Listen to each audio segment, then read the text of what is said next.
What is going on?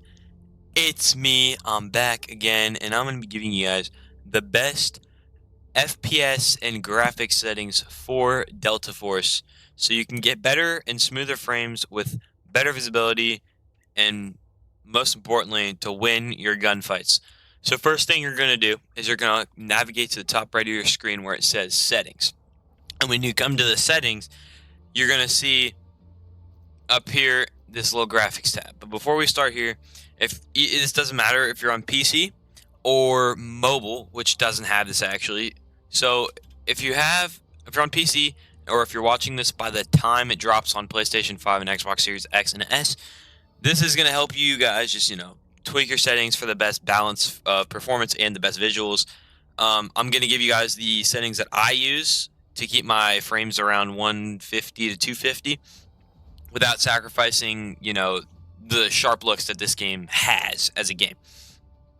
So, if y'all are ready to start getting rid of your lag and stop stuttering, let's go. So, in Delta Force, your FPS means, faster reaction, smoother aim, cleaner gunfights, smoother, the way the game is played on your monitor or TV or whatever. So if you're not even, if like for me, I'm on a medium tier PC. Y'all can go to my bio. I have my PC specs over in there. I built mine, so I have all my specs. So if you're running on a potato, tweaking your settings can give you a really, really, really drastical improvement and a really big advantage. And it's not this isn't meant to be about your looks of your game. This is going to help you have more performance in a sense so you can win your fights. So here we are in the graphics sort of area in the menu, and we're going to go over here to display mode, and we're going to change this to windowed if you want more performance, but I use borderless windowed just because my PC is beefy enough to sort of handle it on its own without having to worry about too many frame drops. As for the resolution, keep your resolution to the native resolution of your monitor. So mine's an AOC 240 hertz 27-inch curved monitor. So I have mine. I don't have VSync on just because I want to have my FPS capped at a specific amount, so I don't have to worry about frame drops and all sorts of stuff like that. Like I said, keep your VSync off. There's no need for it. It's just gonna increase your input lag, and you're gonna have a lot less enjoyable experience on the game. As for field of view, I recommend 110 through 100 or 100 through 110. I keep mine around 90, but I mean I can drop to 100. It's not really going to change anything from a 10-degree difference. You can go balance it out at 105 even. It's just going to give you a better overall feel of the battlefield that you're fighting in. So brightness, you don't have to worry about changing your brightness. It's going to be, it doesn't change your performance that much. It's just personal preference. So if you're on a PC with NVIDIA or AMD, set the max frame rate in your software from your graphics card provider. So for me, I'm on a 7600 XT, which is AMD. So you're going to come here and you're going to open this, right click on AMD, and you're going to change your, under gaming, you're going to come to chill. You're going to turn this on, and you're going to make your FPS capped at 165 just to ensure that you're balanced at 165 in game and on your software. So once you're done doing that, just want to make sure that you're not going to overheat your graphics card or get frame spikes. You don't want to have that. That's not what you want to have happen when you're in the middle of a firefight, and you don't want to end up dying because your frame drops or your temps overheat and your game crashes. So texture quality, so I have mine on custom. Whatever you want to do here, depending on your PC, you can do whatever you want. So when it comes to my textures, I have this on ultra because I can handle it. I can put it on extreme if I want to. Like, I could easily come up here and make it on ultimate. I mean, it's really not going to change anything. But this is, like I said, for performance. So performance sake, turn your textures down to about medium or high, just in the balanced range. Effects quality, which is up here. You want your effects quality, which is just like your shaders, your post-processing, your volumetric fog, shadows. You want all this to be on low to medium. It's just going to balance your performance to frames ratio, and it's just going to make the game run a whole lot smoother and a whole lot better.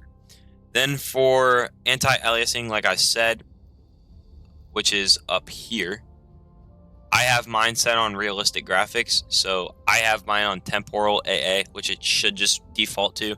It really doesn't provide that much of a difference if you change your anti-aliasing off or on. Now, I mean, depending if you're running on a potato, yes, it does. But considering if you're on a mid-range PC, keep it on what it's stock to. Ambient occlusion, I have this on max or ultimate, which is the max you can go. But if you're on a potato, like I said, if you want the best performance, keep this on off or low. If you want ambient occlusion, keep it on low. There's not really a necessary need to keep it over low, unless you like really want to feel the details and the graphics of Unreal Engine 5. As for motion blur, you can keep this off. I have mine on because, like I said, my PC can handle it. So I have this on ultimate. Like I said, I can run all these on ultimate, and it's not going to matter. Depth of field, right here, you want to keep this on. But if you're worried about your performance, I would turn it off. And then for Vignette, which is... This is like Vignette. I don't know if it's on here, but if you want to get the best performance, turn it off. It really doesn't provide that much. So if you're on, this is specific to NVIDIA graphics cards. If you are on an NVIDIA graphics card, you want to keep your NVIDIA Reflex, if available, you want to keep it on plus boost, which is just going to reduce your input lag, make it a lot smoother. I'm on AMD, so I don't get this. I get Fidelity FX Super Resolution, and I keep this on balanced. I can also put it on quality, which is probably what I'm going to keep it on, just because I like the quality of my game, and I don't have to worry about my game crashing. So, like, turn off anything that adds an unnecessary effect to the game that's not going to really change your gameplay at all. And then focus on your visibility and your frame consistency. So, like, don't come over here and tweak stuff. Don't make your ambient occlusion ultimate and then keep your shaders on low. It's just going to completely imbalance it, and it's just not going to be like as smooth. So if you have a GPU that supports your frame generation, so like DLSS 3 for NVIDIA or FSR 3 for AMD, use it. I use FSR because I'm on AMD. Set it to balanced or performance. I keep it on quality, like I said, because I don't have to worry about crashes. I want to keep my game looking as clean as possible for the recordings that you're seeing here. But if you're looking for the best performance ratio, 100% keep it on balanced or performance. Or if you really are on a like potato, put it on ultra performance. So it's just basic stuff. You can come down here and do the preset too to restore to recommended, which will, if you're on a potato, it'll restore it to what you want to keep it at. And then for up here, you're going to get these different sort of frame caps. So frame caps, this game does a little different. Back-end frame cap, I don't know what it does, if I'm being fully honest with you. Out-of-match frame cap is the lobby and the firing range, and then in-match is pretty self-explanatory. It's in warfare and operations, like the actual games that you're going to be playing in. So if you're on a PC that's capable of getting 180 FPS or 160 FPS, if you're capable of getting 160 FPS, but not that much more, I would come to your in-match and cap it at 144.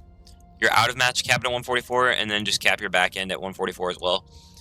If you're on a PC that gets about 180, I would come in here, cap it at 165, 165, 165. This is just to ensure you're not getting super amount of stutters, which is what I keep it at because mine goes between 200 and 230. And if you're on a absolute beefy boy PC, just max it out to 240. you're gonna hit it. If you're on a 5090 with a 9800 X3D or a 9950 X3D, just put it on 240. You're gonna get way over that, but I mean, if you want to put it on unlimited, you can. It doesn't really. You're gonna just have inconsistent frames, so it's up to you when it comes to the frame caps. But I mean, so as for the best visibility settings, come to your screen settings over here, and you can change, like, keep this on. Keep this on. It's going to show your frames. It's going to show your temps. It's just going to make it a whole lot simpler to just look up there and see that. So, also, a nice little setting you might want to tweak is the rendering scale if you're not running this. Crank this down to like 85, 90. And so, I'm not going to speak for all people here, but my monitor has different settings on it that can help like create a more vibrant display. But if you're not on a more vibrant display, you can come up here, change this to full screen, change your display refresh rate to whatever your monitor sets to, change your resolution to your resolution of your native monitor, and click apply. And this is going to give you better, sort of, just a better vibrant display than if you have it on automatic. But I'm going to leave it on automatic because I mean, it is what it is. We're going to go back to borderless windowed. So, I mean, that pretty much just wraps it up. If you want to, basics, if you want to keep the best performance, keep it on full screen mode. Keep your shadows, your motion blur, your post-processing, stuff like that, your smoke, your shadows, all sorts of stuff. Keep that on low or off. Use DLSS or FSR if you can, because I'm pretty sure FrameGen is only available on NVIDIA graphics cards that are from the 40 series to the 50 series right now. Tweak your brightness for visibility, and then if you really care about performance that much, just keep the mindset of stability is better than flashy graphics. I keep mine on flashy graphics just so I can get a more vibrant recording for you guys. And that pretty much just wraps it up. And if you guys want more Delta Force, you know, commentary, gameplay, stuff like that in the future, just comment below, and I'll create a poll in my posts that will I'll ask you guys what more Delta Force gameplays you guys want to see, whether that be on Cyclone, King of the Hill, Attack and Defense, Operations, or Black Hawk Down. I don't play Operations, so I might leave that out of there, but Black Hawk Down, I mean, I can come on to live stream with y'all, add you, come to Black Hawk Down, and we can run trios on there, or Warfare. We can come into squads on the live streams. But yeah, that pretty much just wraps it up. It's just a quick settings video to get the best performance out of your PC so you can play an enjoyable experience on the game. And it's just going to help you, you know, get a better feel for the game. But yeah, with that being said, pretty much just wraps it up. And I hope you guys enjoyed, and I'll see you guys in the next one.